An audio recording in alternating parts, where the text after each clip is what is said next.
பசங்க காலேஜ் வாசல் அங்கே போய் நின்றுட்டு 4 பேரை கரெக்ட் பண்ணுவோம், அங்கிருந்து டீ கடையில போய் 4 பேரை கரெக்ட் பண்ணுவோம், வீட்டுக்கு வரவல்ல 4 பேரை கரெக்ட் பண்ணுவோம்.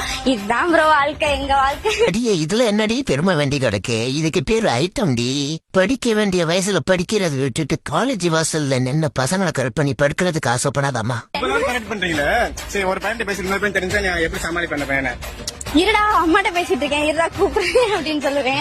அந்த பையன்ட்ட போன் பண்ணிட்டு இருடா அப்பாட்ட பேசிட்டு இருக்கேன் அப்படிதான். அவன் ஒரு தடவை கண்டுபிடிச்சா, உனக்குதான் அப்பாவே இல்லை, நீ யார்கிட்ட பேசுற? அதுவா எங்க சித்தப்பாடா. இந்த கருமாந்திர காட்சியெல்லாம் பார்க்க கூடாதுன்னா உங்க அப்பா அப்பவே போய் சேர்ந்துட்டாரு போல. ஆனா இதுல உங்க அம்மா தான் பாவம். உன்னை நம்பி படிக்க வச்சுட்டு இருக்கிறாங்க, என் பொண்ணு என்ன காப்பாத்துவ அப்படின்னு வரும் காலத்துல அப்படின்னு. ஆனா உங்க அம்மாவுக்கு தெரியாது, அவங்க நம்பிய நீ வீணாகிட்டு இங்க ஊரம் எஞ்சிட்டு இருக்கணும் அப்படின்னு சொல்லி விட்டுற வேண்டியதான். வாய்க்கு வந்ததை உருட்டு கலட்டி விடுறதுக்கு என்ன பண்ணுவேன் தெரியுமா?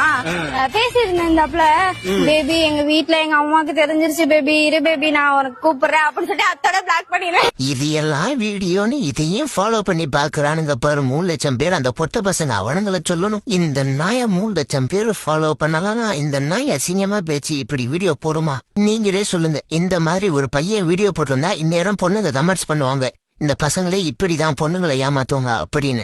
ஆனா இந்த நாதரி இப்படி பேசுறதுக்காக மத்த பொண்ணுங்களை குறை சொல்ல மாட்டேன். ஏன்னா இந்த நாதரி படம் ஆயிட்டங்கிறது எல்லாருக்கும் தெரியும். இதுவரை இந்த நாதரி பேசி வீடியோ போட்டதை எவனும் குத்தம் சொல்லி வரமாட்டான். இப்போ நான் பேசி வீடியோ போட்டது குத்தம் சொல்ல பல பேர் பின்னாடி ஓடி வருவானுங்க பாருங்க.